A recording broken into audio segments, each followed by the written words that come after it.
Wait, you got me here. You got me up because I can't see me on the TV. I'm live because all I see is Spider-Man on the TV up there. Okay, so, check this out.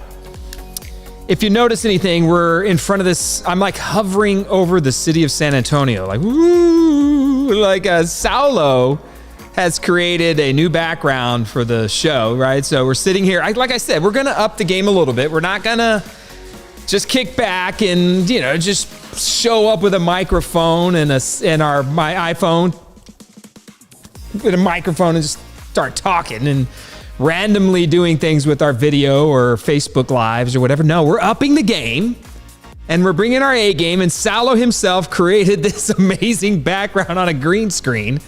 Next time I want to be in Ukraine in the background or something, Saulo. Like I want something, next time we need to travel across the world and put myself in some crazy environment. But Saulo's, he brought it tonight. He's put it up. He's got it going on. We're hovering over the city. We got a brand new background. We got a lot of ideas and things to talk about, and a basic list of stuff that's going to be very interesting and things that are happening in the city of San Antonio. And as always, we're very thankful to be podcasting with my friend Saulo Rodriguez. I say this every time. I tell everybody I know, if you ever want to do a podcast, you have some desire in your heart to tell everybody what you think in any way, shape, manner, or form, and you feel like you need to say it, you need to put it online and just talk your heart out. Be a little Joe Rogan, if that's what gets you, little Joe Rogan, a little ivermectin and a little 3-day coronavirus. He beats it. If you want to be a little Joe Rogan, Saulo's the man to call. And I'm just saying that because, well, look at this. Look at this quality podcast. And plus, look, he does great marketing stuff. He's a brother. We love him. Of course, my wife and his wife are like practically sisters. So we're thankful for Saulo every time we log on and get ready to knock out a podcast or two. So thank you to Saulo. We appreciate it. We love you. We also want to thank our buddies at Align Mortgage, the #1 VA home loan lender in the country. Chris Cano, Tony Diaz, and Cody Carrasquillo. From time to time, we come and podcast in their place. It's also a great venue for people to come and hang out. It's like Military City, USA. Oh, shoot, did I just say? By the way, if you know a veteran that wants to purchase a home or refinance their existing home, you got to give Align Mortgage a call. They let us use the space. They're fantastic, of course, and they just do great work in the community. We're very thankful for the opportunity to come in here and hang out as well. And the big sponsors of the San Antonio Police Department and the public safety first responders in San Antonio. So thank you to Align and Chris and the guys for always letting us do our thing. We very much appreciate it. And of course, tonight is just going to be a little bit of talking. It's going to be us with some opportunities and some issues. So tonight we're going to hit what's happening in San Antonio. We're going to talk about the Express News, the elections that are occurring. Right now, we're about to come upon early vote in our city for the November 2022 elections. On March 1st, we have a primary election between the primary election Democrat, primary election Republican side.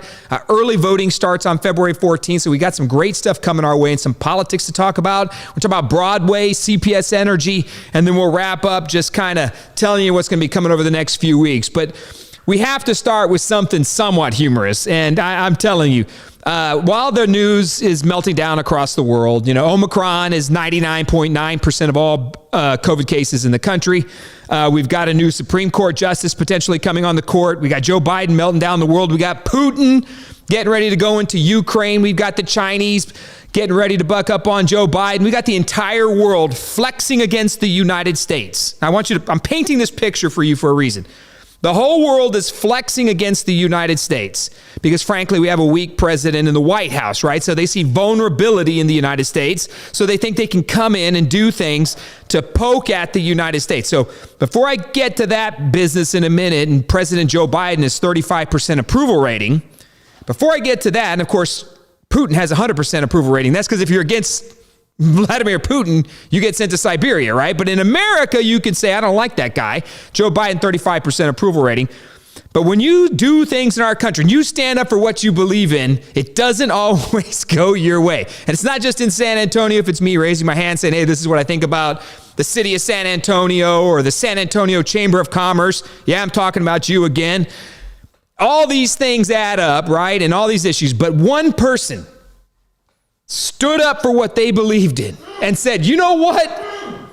I'm standing up for vaccines. I'm standing up for science. And I'm standing up for Mr. Fauci. My convictions. He's standing up for his convictions. Put his picture up right now. This martyr. Okay, hold on. This martyr. Yeah, hold on. I gotta get it right. Please put up, come on, you're killing me, man. Put up number one. Okay, this martyr, Neil Young, we've got to thank him because he took a stand and he said, you know what? I'm tired of vaccine misinformation on Spotify, and I'm going to stand up against Joe Rogan, the number one podcaster, I'm sorry, on the planet. Joe Rogan, I'm standing up against him because I've had it. I'm Neil Young. I couldn't name one Neil Young right song right now if I had to, if my life depended on it, but that's okay. He told Spotify, if you don't cancel Joe Rogan, I'm out of here. I'm out. Pull my music. Joe Rogan spreading vaccine misinformation, says ivermectin helped him, monoclonal antibodies, all these things. Joe Rogan beat COVID in 24 hours, I think it was, 36 hours. Didn't take a vaccine, and Neil Young was just pissed off about it, man. So he says, I'm out of here if you don't pull him. And of course, today, we see that Spotify has chosen Joe Rogan over Neil Young. Now, so you are so woke that you just canceled yourself. I just say, you have to take a step back and say to yourself, why in the world? What does that brain trust room look like? Like they're in there, his management team and his family, who knows? They're all sitting around the room and they're saying, we got to stand up for vaccines. We got to stand up against COVID and Omicron and these crazy Republicans and these naysayers and all these other people that are against vaccines that actually believe in the choice that a person can have to live their life, to medicate themselves, their family, to take care of what they believe is important. Mask, no mask. What brain trust? I mean, he had to kick back and say, wow, that really did not go like I thought, right, Salo? Like, nobody cares about you, Neil Young, right? Hey, look, they just removed Neil Young from Spotify. See, nobody cares. So, I don't think about you. You can always count on Salo to pull out the ridiculous meme at the last possible minute. This is the best one's coming. Let me see it. Let me see it. I'm sorry, man. I'm sorry. Look, Neil, you play stupid games, you get stupid prizes, right? What did you think was going to happen? Did you really think that in your ultimate almighty wisdom, you're going to move the chessboard and eliminate the number one podcast from the planet? Yeah, it wasn't going to happen. Hey, say what you want to say about Joe Rogan. You could be mad that he takes ivermectin. You can call him a guy that uses horse dewormer, which is a complete and total absolute lie. You can say he's anti-science and all these other things. But at the end of the day, he has got a massive following.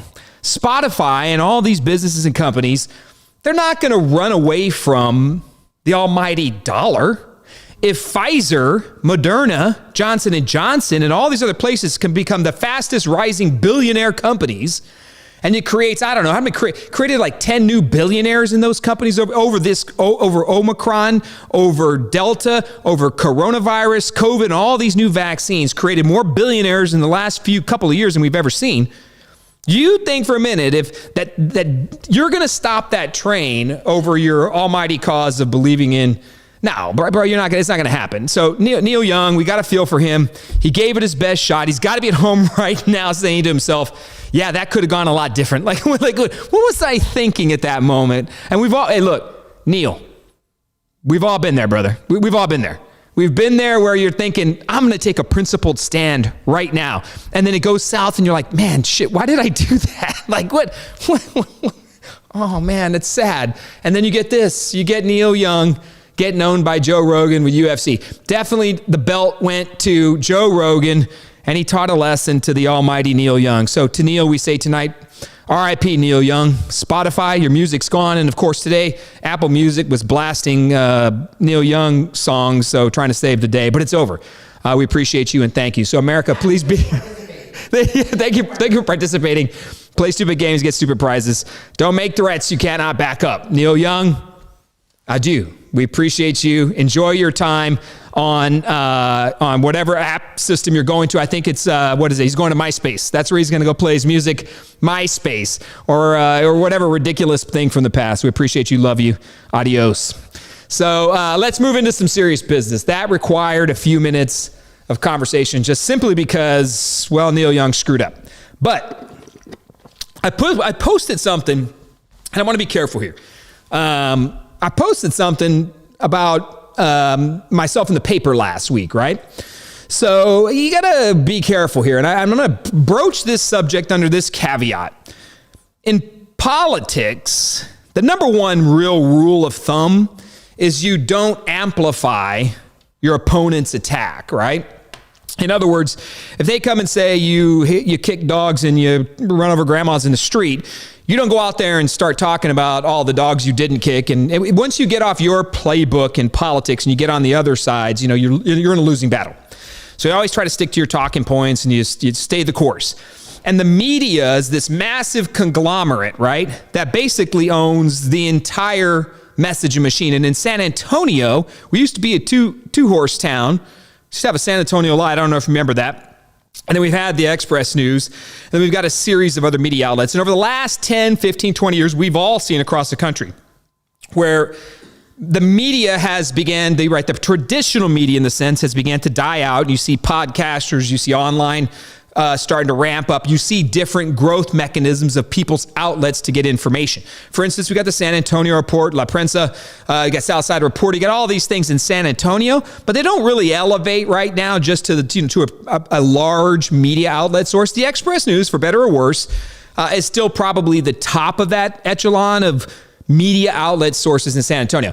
It's because San Antonio simply just doesn't have any other options. It's not because the Express News, I think, has a massive following. I just think it's because there's not a lot of competition for it. So we've got a lot of folks competing for it, but not a lot to take the mantle from the Express News as an outlet source. Plus, we do want legitimate, I want to be very clear, we want legitimate media who are out to report the news and that fourth estate, right, that watchdog of government that the media, I mean, you think about that, you think of the Edward R. Murrows, the Walter Cronkites, right? All these people from the past that reported the news and that were trusted people, Peter Jennings and a lot of different people. Now that morphed over time. Tom Brokaw kind of broke that a little bit, changed it a little bit, started moving. Then you got Brian Williams, completely obliterated it.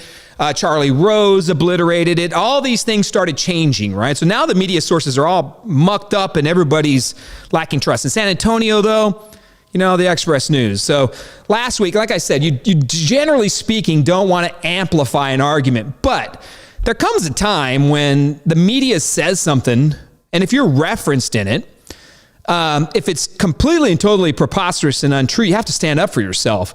I ran a political campaign in 2019, and the media was not kind to me or my family, and they came after it. Look, you're a public figure. I put my name on the line. I have to own it. I get it.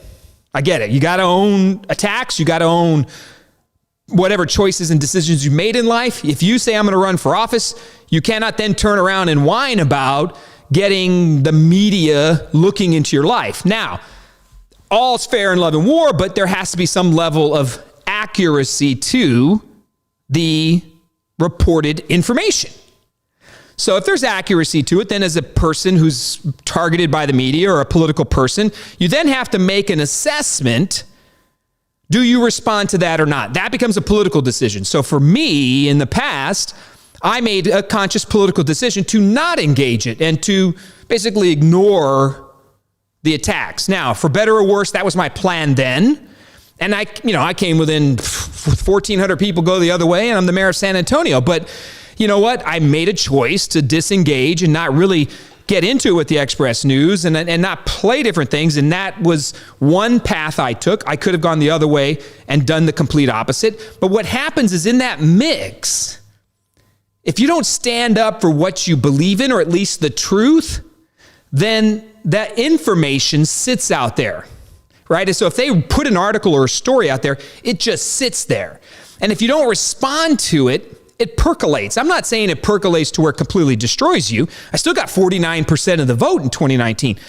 But the information sits there without an answer. So I think I want to answer stuff, like not disrespectfully and say, hey man, this is total BS and you're this and that and the articles or story you wrote. No, but I think you do have to, if you're targeted, if you're a subject, if whatever word you want to use, you just can't let misinformation fly by. So I'm going to share it in lack of a really strong political sense on that. You don't normally share the negative, but I want to share and show you what happens in the media in San Antonio. I think it's a fair assessment. So last week, Congressman Henry Cuellar's house was raided by the FBI, period.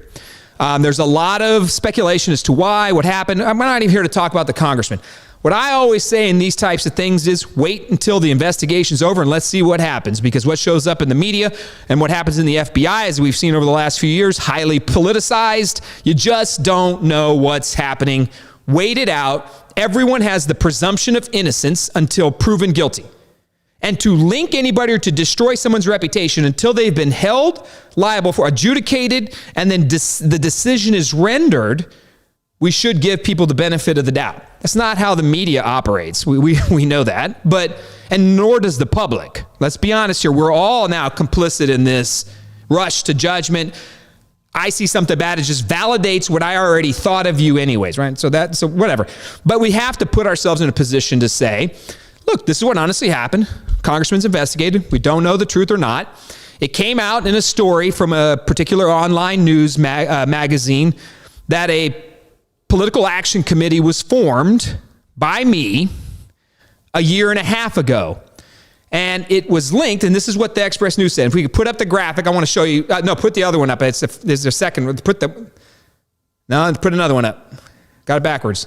Okay, this. Now, here's the background on how this works. So the congressman's house is raided. A few days later, it breaks in the news that there's a political action committee that's doing work in the 28th congressional race. Congressman Cuellar is the incumbent representative in Congressional District 28 running against an inter-party challenge, right? So he's being challenged in his own primary again by Jessica Cisneros, who he defeated in 2020. Now she's back in 2022 challenging him again. So he gets this trouble or these issues with the FBI, right? So a political action committee was doing work, right, outside of any relationship that we know of with anybody else. A political action committee is required to operate independently of candidates. Can't be collusion, like can't be planning each other's moves and stuff like that between campaigns and PACs. So what we know is that this occurred. So come to find out, somebody did the research, and I had formed the PAC called the Voter Education Foundation. I formed a PAC 18 months ago in September of 2020. I left the PAC, now very, very important here, I left it in December of 2020, and it was finalized paperwork-wise in January of 2021. This work in the 28th congressional race was taken care of in December of 2021, like a year later. So I left this organization because I made a choice to run for mayor. I don't know if y'all remember, but in January of 21, there was a mayoral campaign began, and I said, yeah, whatever, man, I'm going for it. I'm getting in the mayor's race. And I removed myself from the PAC. I resigned. Someone else took it over. So I was out of it. And a year later, this PAC was doing work in the congressional race. And I'm not here to talk about who was in charge of what or who wasn't. That's irrelevant. The fact is I was removed from the PAC. Well, the Express News gets a hold of the fact that I formed the PAC. And sure enough, as soon as they get that bit of information, in the span of 48 hours, out comes this story emailed to, God, I don't know, who knows, 50,000 people. And the story says, SA-based dark money group funded by Greg Brockhouse linked to FBI probed congressman. This is absolutely false. It's false. Am I pointing the right? Am I pointing the right way? Boop. Right? It's false. I found it is somewhat, it's true, but it's linked to an FBI pro congressman. Folks, this is what we call clickbait. They used me to get you to click that link so that you would go to their newspaper. So I see this, I swear, I don't know, 20 people sent me this email and said, Greg, what the heck is this? What's going on here? Are you okay? I mean, what's happening here? Of course, I'm dumbfounded by it because I have absolutely nothing to do with it. I haven't been a part of this dark money group for a year. A year. So I see this link, and of course, I contact the Express News' editor, and I start having a conversation with him about fair media reporting. And I said, this is not factual. This is misleading. And it serves the only purpose to link me to an FBI probed congressman. And any reasonable person is going to read that. Can you go back to it again one more time? Any reasonable person is going to read that and think Greg's in trouble. That's the purpose. So I call him. I have a good conversation with him. So credit to the Express News editor. And I had a conversation with him, and I said, look, this is wholly unfair. This is damaging me. This is basically character assassination. You're leading people on to believe. And I want to be very clear. This is an interesting thing. I don't know if y'all know this. The people who write the stories are not the people who write the headlines. It's interesting. Hold on. So the person who wrote the story was Brian Chasnoff. He wrote this story about this linkage.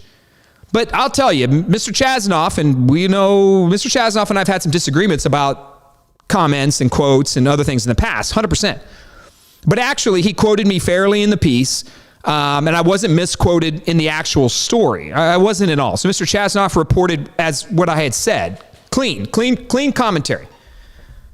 But this headline doesn't match at all what was really happening. It didn't even match the story because headline writers write for clickbait, but they don't match the story. So you read that, you think, man, BrockCast is in trouble, right? Like, this isn't good for him. He's linked to an FBI probe congressman. And by the way, no established link, nothing at the time of this reporting, and still not to this day, because I wasn't involved, because I left it a year ago. So I talked to him, had a great conversation with him, and he made a change. He committed to make a change to the headline. So now the headline reads this. Well, by the way, they had a picture of me attached to this too. Oh, really? Yeah, there was a picture. I'm like this. So a picture was attached as well. So I said, this is unfair, and this hurts. Like, this damages someone's reputation. And then they changed it. The editor changed it to this. San Antonio-based dark money group linked to U.S. Representative Cuellar. And then you can see Brian Chasnoff is the author. Mr. Chasnoff doesn't write the headlines. So for what's that worth, he doesn't. He doesn't. So they changed it, right? Because at least that's somewhat more representative of the truth and the content of the article. Folks, for everybody who's watching and anybody who may have seen that email, this is what I'm talking about. If I don't stand up and say the truth, that's going to marinate out there, and people are going to think that. The political consultants will tell you, man, don't say nothing, let it hide, and just buckle down, dude, and just be quiet. Don't bring it back up. Well, sure, because their name's not the one dragged into it, right? Their name's not the one that has to sit there and live with that. People, I don't know if you know this, people... Political consultants especially, and other elected officials and people in San Antonio, people want to see you stand up for yourself. And there's been times politically when I didn't. And did it cost me my chance to win a job? I don't know. Yeah, maybe so. And when you stay quiet, sometimes the quiet is complicit. So people will think, well, he's not fighting him. So maybe, I don't know, is it true? I mean, he's not fighting back. I mean, come on. So to my friends, the political consultant buddies I know, the reason I'm talking about it is because if one person watches this tonight and says, well, I saw that email of that story and I thought, what the hell was that? At least they'll see me say tonight, it's absolutely false. Had nothing to do with it. I called the Express News the night that email came out and said, this is wrong. This hurts me, damages me, because people see that and are like, the world's going on here. And they changed it, but it's still out there in the netherworld, man. Once it's on the internet, people are screenshotting that bad boy and sharing it, and they still are. But I want people to see me stand up for what I believe in too, right? For truth. So I'm not here to bash article writers or anything like that. What I'm here to say is, we have to also stand up to the Express News, and I'm going to send them a letter. I'm going to talk about my facts and points, and I'm going to say a couple of key things, which are you have power in your words and paper. And when you put your words and thought to paper, you may have a problem with Greg Brockhouse's belief on border security, or Greg's belief on the city manager, or how he feels about Broadway, or how I feel about any city policy you can think of. You may have a problem with that. And perhaps the Express News really does, and they disagree with me mightily, and they have in the past. But that doesn't mean that I have to sit there and I have to take misinformation or misleading information, the utilization of clickbait that hurts me. I don't want my one single friend of mine to think, what is this? And it goes out there. So what I want to do is say it's absolutely false. I've had no connection with it. I was gone from a year from the PAC. I formed the PAC because I wanted to engage local issues. PACs are 100% legal. They've been around for decades. There's PACs for everything. I'll give you an example here in a second. But PACs are for everywhere. You can advocate for dogs. You can advocate for issues on streets and sidewalks, for families, for adoption. You can create a PAC for anything. And we have PACs all over the place. So it was legally formed, followed the letter of the law. And the people who are operating the PAC, I have 100% belief they're good and upstanding people that took the PAC over. I have no doubt they were just doing the best they could. And that they can go and engage in any race they want to, do anything they want. 100%. I believe them. They're friends. I believe in them. I don't doubt their attitude and their positivity, their fairness. I don't doubt it at all. And but for me, I'm the one that's dragged through the mud. So I have to sit there and say, hey, man, this isn't true. And I'm telling all of y'all tonight, this is the power of the media, people. This is the power of what we're dealing with. Because you start on one article that appears to link me to this, then they change it to something else, and they call it dark money. So dark money makes you feel like this is hidden cash and people are doing secretive things and it's illegal, right? Illegal is what they're trying to imply. And it's not. I'm here to tell you it's not. But those terms like dark money are thrown around on certain people, and I'll show you. Can you put up the third graphic? There's another PAC in San Antonio, the Texas Organizing Project, otherwise known as TOP. And they're heavily engaged in local politics. They are a PAC. The donor one, yes. And a year ago, the Express News wrote a story about this PAC that was collecting money against the San Antonio police officers. We all remember that fixed SAPD vote on the proposition to remove collective bargaining.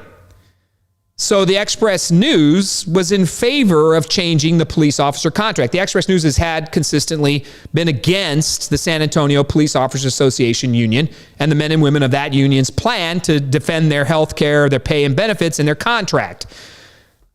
So when it was Greg Brockhouse, they called it dark money. Dark money linked to Brockhouse. When it's somebody they care about or an issue they care about, they call it unknown donors gave huge boost to campaigns seeking to gut the San Antonio Police Union. So Brockhouse is dark money. People they like are unknown donors. Is there a difference between those two headlines? Absolutely. Dark money implies backroom deals, smoke-filled rooms, illegal activity. Unknown donors means, well, hey, man, I don't know. And it's a colloquialism. Yeah, man. And the article's glowing, actually. When you read it, it talks about how much money they raised and how fantastic it was. And the people who have the organization, TOP, they funneled hundreds of thousands of dollars. I think it was $150,000, $200,000 into that campaign. But they're treated with kid gloves. So that's the power of the media. Changing a couple of words, creating linkages, clickbaiting headlines turns this into this scenario where people get hurt. And that person in this particular case was me. I mean, I don't appreciate it at all. But you got to stand up for it. But here's how these things work too, though. If you stand up to them, you don't ever want to pick a fight with somebody prince ink by the barrel, right? I mean, that's not wise. I'm not picking a fight. What I'm saying is, can you do better, Express News? Can you do better? You knew I was not involved in this. You knew I'd been removed from it. It was proven, documented, and instead you chose to run an article about me that had, if there's 100 things about this story that are going on, congressman, all this stuff, Azerbaijan, all these things, that if you dig into this, if you Google it and read even a little bit about what's happening with Congressman Cuellar, you'll see that there's 100 different things happening. I was probably 0.5 of that whole thing because I started a PAC 18 months ago and left it a year ago. But the article is about me. So what that does is it sends an impression out there and it damages people's credibility. So it's not about, hey, Express News, you're this, that, or whatever. We could sit here and throw stones all day long. The biggest question I'd put to you is, do you trust the media? Why don't you trust them? Why are headlines different for some people and not others? Why do other people write headlines that don't write the stories? Why do you put and use certain words for one group and organization and then different ones for another? And why can't you recognize that, look, could I file a libel lawsuit and take him to court and just fight the good fight, Neil Young style? I guess I could. And they got unlimited deep pockets, the paper, right? Plus they have healthy First Amendment protection rights. I don't know if you know this, but a public figure has next to zero rights and protections in the First Amendment attack like that. Because the paper, the media, and people in general, if you're a public figure, they can say anything they want to say about you. They can get away with anything. And for you to go to fight back and to call libel or slander, your burden of proof is off the charts. It's not going to happen. Sarah Palin right now has a case before the Supreme Court about her treatment by the New York Times. The slander and the libel of that case.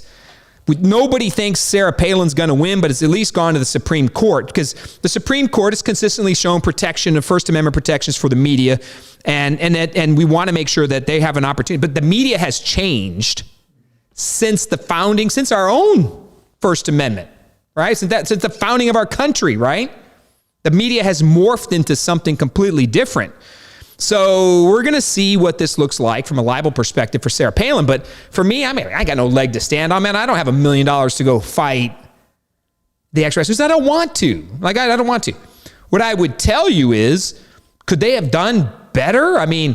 Could they have followed the fact pattern? Absolutely. So what you have to think is, why do these things happen? And why do they only happen to certain people in San Antonio, certain groups, certain political parties? And if you say something about the system that the system doesn't like, the system comes back bigger than ever. Can they do that now? Yeah, but shit, man, I don't know. I didn't do anything. So, whatever. If they're going to cause problems about it, I'm going to engage them because I think it matters. And I believe it matters that we at least try to get things right. If the burden is me as a politician, the media puts the burden on me to tell the truth and to get out there and say what I think and be factual and all these things, right? They fact checked President Trump for 4 years and 25,000 lies, right? Whatever it was. If the media is demanding that, they're pointing the finger, you just reverse that right back and say, are you meeting the same bar? Are you? If the bar's too high for you, look, here's the point. Here's it as a nutshell. Just because I can't win a libel lawsuit doesn't mean what you did was right. Right? Because misinformation hurts people. The power of the pen is just as powerful. Alexander Hamilton, right? The people, the founding fathers, John Jay, right? The Federalist Papers. From the beginning of the country, the pen, the power to put down in paper your argument and your belief was more powerful than the sword. People would survive based on the written word and believe. Nowadays, I don't know if people even care, right? So they get their news and their sources from everywhere else. So the end of the day, the answer is, can you be better? Can we fix things? Can we do it differently? Can you be fair and reasonable? And can somebody redeem themselves too, by the way? Somebody makes a mistake. I am a Catholic. My friend and I, Sal, always talk about Catholic, and we always talk about our faith. I love it. But if you can forgive, and as a Catholic you should, it's reconciliation. The only time you can't forgive is when it's over, buddy, and the clock is rung and it's over. But can people redeem themselves and do better? Absolutely. Are they worthy of redemption and an opportunity to do better? Absolutely.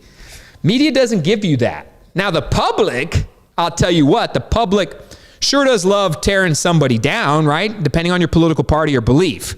Stories like that feed a narrative of what you already think of someone, and you don't really do the digging. That's what pisses me off, is that it's a headline and that's it. Nobody even read the story. But we have to take a step back and say, all right, well, look, I've got to do a little bit better. I do too. Headlines matter. Match it up to the story. Have people know what they're writing about, and be professional enough to say, we could have done that better. I could have done that better, and I hurt that person, and I need to not do that again. Doesn't mean the next time Greg says something dumb, he's not going to get it. But this time, yeah, that didn't make sense. And I hope they would do that for every politician, Republican or Democrat in San Antonio. Give every one of them a chance to be themselves and to stand up and let people think. The more we debate and believe in the opportunity of each other to have different ideas, to tolerate the differences, the better off this county and city is going to be. If you try to rise up in this city and say something against the machine or something different, they try to hammer you down. I'm experiencing that right now myself. It's like whack-a-mole. If you come up with an idea or you believe something different, the machine comes out to whack-a-mole you down. Shut up. Shut up. Don't say that. No. I don't know what they think, but I'm not going to stop because I don't think we should. I didn't get where I'm at because I sat on the sideline and yes or no, sir, and just did what I had to do. No, I mean, I'm where I'm at because I said what I believed. Not always, though, but I did. But I'm going to continue to do it now. But hey, man, let's do better. That's what I got to say about it. I'll keep you posted on how it goes. Do I think the Express News is going to be kind to me? I don't know. I'm not here to bash him. The Express News editor, Mr. DeVoyson, was fantastic. He was a great man to talk to. I enjoyed it. Mr. Chasnoff gave me fair quotes in the article. So I have nothing negative to say about them personally. Absolutely nothing. I just think the story and the headline hurt. So I got to do something about it. And this is me to tell you I'm going to. And I'm going to stand up for what I believe in and the truth. And I just got to do the best I can with it. So that's that piece right there. Let's dig into a couple other things. Don't forget, election updates. Can we put up, I think we got number 7, 8, 9? So elections are coming. Folks. You have to register to vote by January 31st. Early vote starts February 14th and goes through February 25th. Please dig into the mail ballot procedures. They have changed. And you have to have licenses. You have to have your ID information. License. You have to have your ID information. You got to be careful how you request your ballot. You got to ask for it. Dig into the rules. Go to the Texas Secretary of State website and just put in Google Texas SOS. It'll bring up the procedures. You can see if you're registered, but you have to request your mail ballot. You have to. So some key races to watch. Can you put up the first graphic right there? Right here. So House District 124 is a very important race. Ina Mijares is the current Texas State Representative. She's running for Bexar County Judge. She vacated. Look at my hand that disappears. Ooh, right into the community. So I don't even know why I did that. I'm sorry, that was ridiculous. So House District 124, this is 151. This is down into the west side, Edgewood. This is Highway 90 down here, Lackland Air Force Base. So look, big area right here. This is District 6 mostly, and some of District 4 if you're thinking city council districts. She's vacating, and there's one Republican running, Johnny Arredondo, and there's 3 people running on the Democrat side. Gerald Lopez, NISD board member, Gerald Lopez, and a couple other people, Stephen Gilmore and a Josie Garcia. But I'd ask that you dig into the Democrat side and start asking questions about what you believe versus who's running. That's all I'll say. I'm not going to try to sway you on it just yet with a recommendation. Although I would tell you, Gerald Lopez is going to get, if I was there, he'd get my vote. But you should dig into who's in that area. On the Democrat side, Gerald Lopez. The Republican side, Johnny Arredondo. So remember, we're in primary season. So you got to vote either Republican or Democrat. You pick a primary. You can't, if you're not going to, then you sit it out. Otherwise, you vote in a primary, you declare party affiliation, and go vote. House District 124, pay attention. Next one is, this is a good one right here. House District 122. So this one has got a massive amount of spending going on. It's up on the north side. You got I-10 right there. I can't even figure this out, Sally, but you got I-10 right there, and it goes all the way over to Stone Oak, but my hand disappears. My hand is actually going into Stone Oak. Look. So House District 122, the four big names running. Councilwoman Ivelisse Chan, Adam Blanchard, small business owner, trucking business owner. It's not a small business anymore. Adam Cuthbert, USAA director, and Mark D'Orazio, Republican activist, former Bexar County Republican Party chair. So those four are the big names getting in this sucker. And man, is it a heck of a race. Mail is flying everywhere, digital, billboards, it's everywhere. And what that spells is a great conversation. Lyle Larson holds this seat for now. It's about to change hands after the first time about 10, 15 years. So it's going to be a different focus, new representation, and it's a heck of a race to watch. If you like politics and you're on the conservative Republican side, you need to go watch one of these debates. If you live in this area, absolutely get out and watch them. I got to tell you, look, they're four distinct candidates. I've heard all four of them at a forum.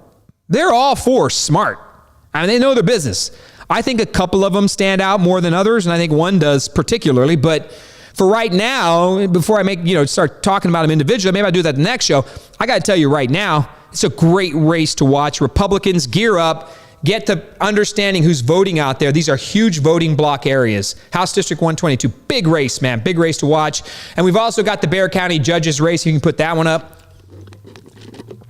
So, Democrat side is right there. The three to the right, you got Peter Sakai on the far right. That's Ina Minjares on the blue sport coat. Ivelisse Mesa Gonzalez, Trish DeBerry, and then that person on the far left is Nathan Buchanan. So the two Republicans are right here, Trish and Nathan.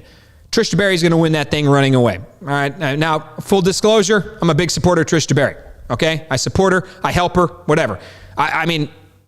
I believe in her. I think she's going to make a phenomenal Bexar County judge, and I think she can win it all. And I'll break down why another time. The other three is a great race for Democrats because I think they got a tough decision. Judge Peter Sakai, man, legendary judge, decades of experience, just generally beloved in the community, but not a well-known name. He's been mainly dealing in children's court type issues, and most of the judges aren't well-known political figures across the entire county. So something to think about. But Peter Sakai, wonderful man. And then we've got Ina Minjares, the House District 124 representative. She's vacating that seat and going for it, man. So you can't, anybody who says, I'm going to take a run for it and says, I'm going to jump in and give it my best run, hey, man, more power to you. She's got a bit of an uphill battle. Her name ID is was the lowest until the Ivelisse got in, but she was probably polling in a third place position. But she's got resources. She's got some fundraisers coming up. She's going to invest some money. I would assume she's got to go negative to get her name out there and to start taking down some other opposition to see if she can rise in the polls. So, and then you got Ivelisse Mesa Gonzalez, who's basically spent a year as Ron Nirenberg's chief of staff and then decided to run for county judge. She has a law degree. Mom, and she's got experience in community organizing. I think if you were to look at a poll in today's world, she's probably the last place polling person, but she's got resources. Last check, about $80,000 or $100,000, and she's going to get in there and try to make a name for herself. I watched a debate from the three of them. I think Democrats got to be a little bit worried about their field. But at the end of the day, because all the big names are out, Trey Martinez-Fisher, the Jose Menendez's, Diego Bernal's, all of them chose not to run, especially Justin Rodriguez, who probably would have straight up walked into the seat unopposed. I mean, Justin would have cleared that field, but Jose Menendez would have cleared it as well, too. So you got a couple of big name Dems that just sat it out. And Tommy Calvert sat it out. Like a lot of people just said no. So they ended up with these three people. Right now, you got to say Edge Sakai, Minjares, and then Gonzalez. What a great race, though, right? I mean, credit and thanks to anybody who puts their name on the ballot. Because it sucks once you get into it and you start working hard and you're like, oh my God, every day's an attack. Campaigns are like this, man. Controlled crash landings. And it hurts and it's tough. Your family suffers for it. So credit to all of them who do it. And there's going to be 100+ people on the ballot. Probably, it's got 150 people on the ballot. Credit to every one of them. I don't care how far off, if you're a 1%er, you're still giving it a run. Thank you. Keep an eye on that race. And we'll just continue to kind of bring you what we think. 3 big races to watch out for. Next week, we'll talk about the district attorney's race on the Republican side. CPS Energy, I want to hit this one real quick. So we know we did a CPS Energy rate hike recently. And one of the selling points of the rate hike, which this is ludicrous. One of the selling points of the rate hike is we need to hike your rates to get more cash into CPS Energy to prevent a bond rating downgrade, right? So a bond rating downgrade. CPS Energy and the city of San Antonio, they go out on the bond market. If I was to simplify this, they go on the bond market, they take down debt to perform operations or business. That debt has a particular interest rate, and it's based upon their credit rating, their bond credit rating. Much like you have a FICO score, the lower your FICO score, the lower your credit score, the higher your interest rate. You know, if you go in, you get a 2% loan with Randolph Brooks Federal Credit Union, or you're over here at 23% trying to get something off Marbach Road. I mean, it just depends on where you're at in life, right? Similar principle. If your credit's not there, you're going to pay 20%. If your credit's great, you're going to pay 5%. Okay, same thing with CPS Energy. So CPS Energy and this whole community rallied around the political elites, right? The who's who of politics rallies around getting more energy to more dollars to CPS Energy through a rate hike because of all the problems it's having. It hasn't seen a rate hike in 8 years.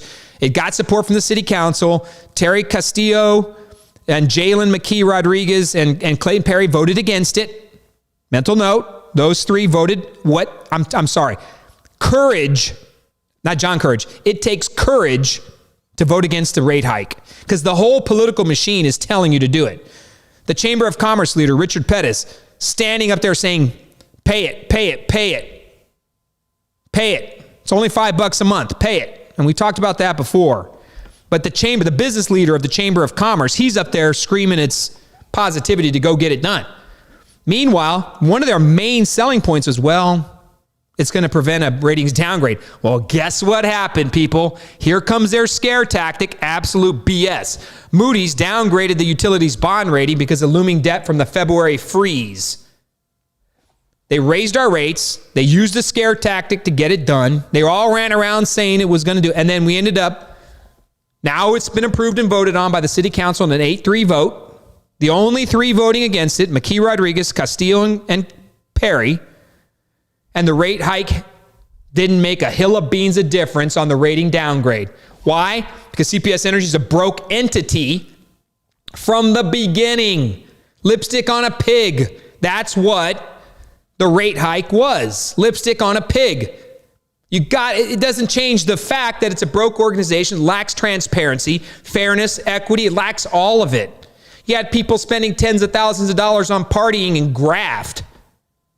You had a CEO didn't know what was happening. You have a loss of public trust. No transparency in CPS Energy. You can't get mad at me for saying the facts.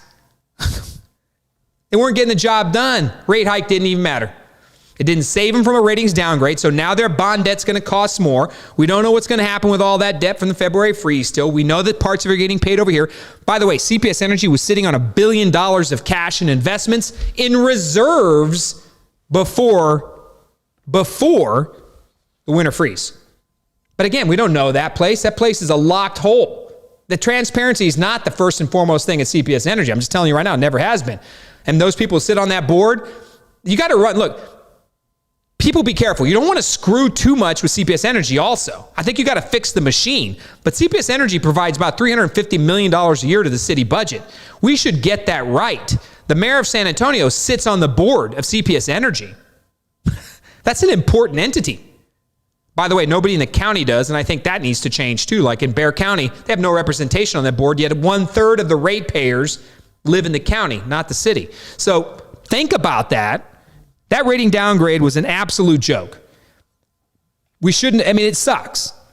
But at the end of the day, it happens over years and these bad decisions and things out of CPS Energy. So CPS Energy and all the political elites that run around and say, raise the rates, only $5. Come on, man, you can afford that.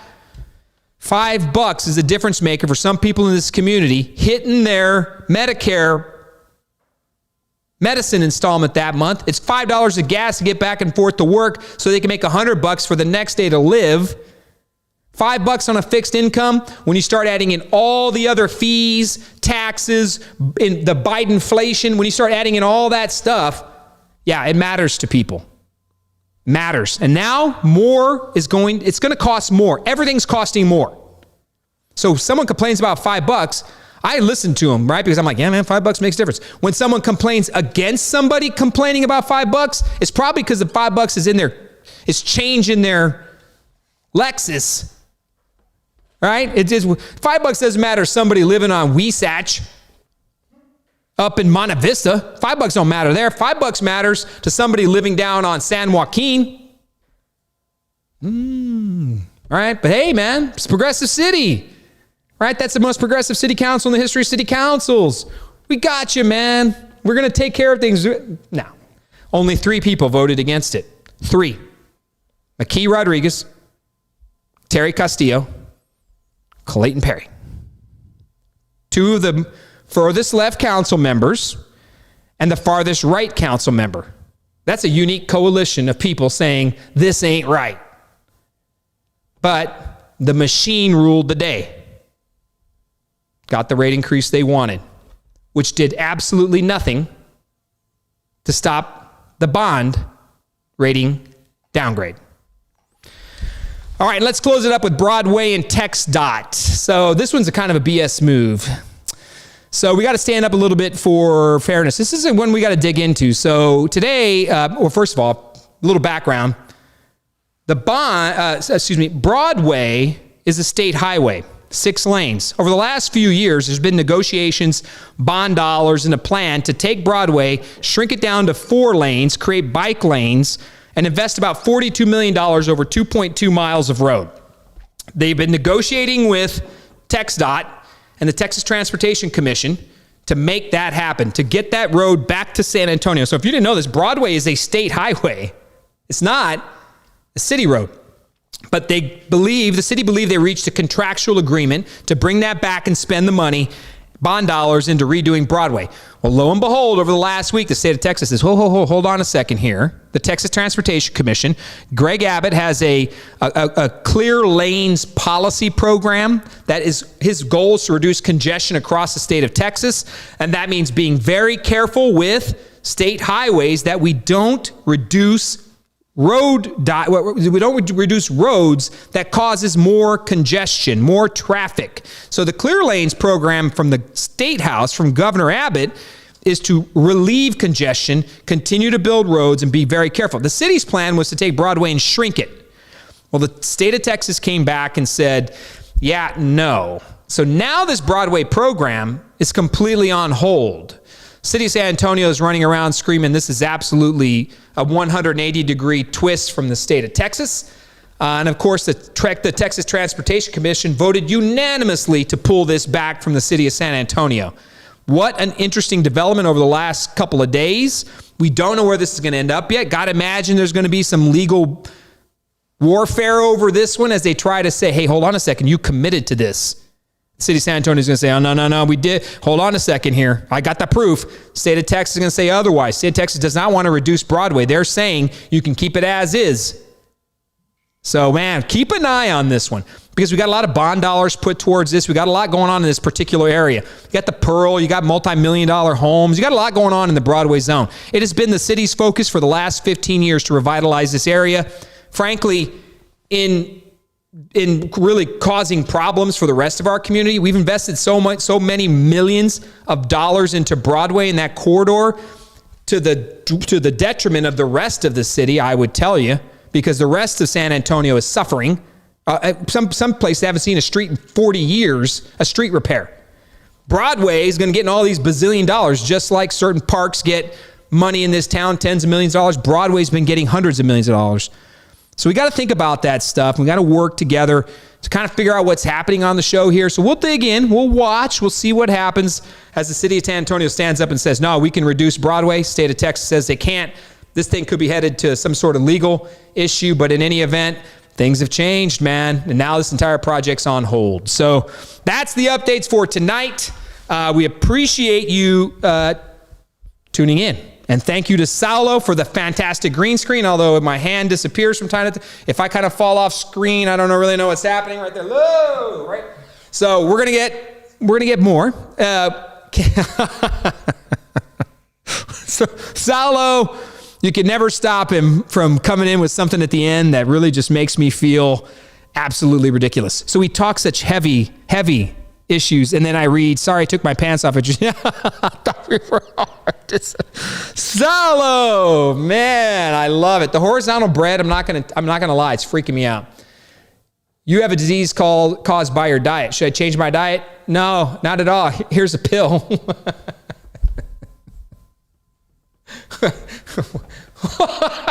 First jab, second jab, booster, Omicron, Deltacron, Megatron, Voltron, Techron, Decepticon, Pokemon. I tell you what, man. Did you see? I saw that today. That now they're saying that the booster only Pfizer's saying the booster only lasts 6 months. 5th shot, people. That's okay. Only 15 days to 5th shot, people. Wait, what comes after Omicron? We got to look into that. Got anything else for us? Or are you done? Joe Biden should threaten to resign as president unless Joe Rogan is removed from Spotify. Oh, man, we got to end on that one. I'm going to end on this one. Oh, you have another one for me. Okay, but that is excellent. Select all images with racism. I hate those things, by the way.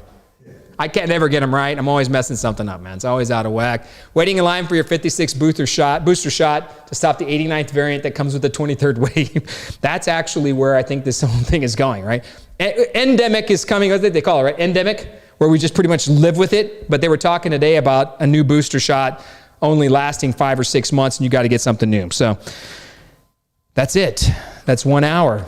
We've talked to you. We've tried to educate you. We got a little deep on some issues. And we'll just continue to do the best we can talking about the issues that are happening in San Antonio.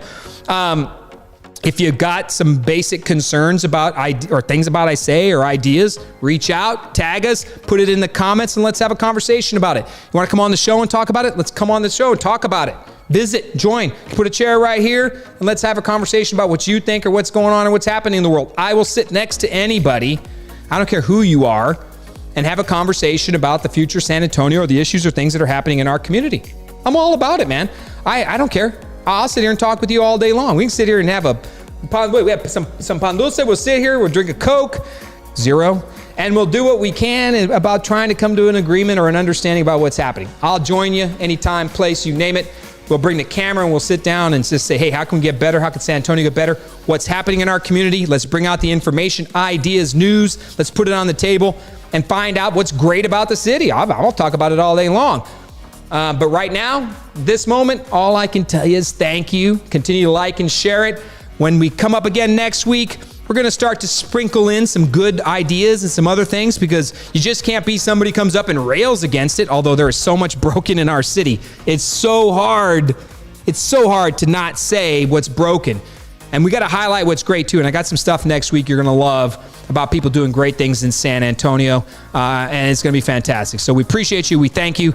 We value your time and energy. We'll be back next week. Stay safe out there from Omicron, people. Do what you can. Take care of your family and friends. We love you. The BrockCast is out.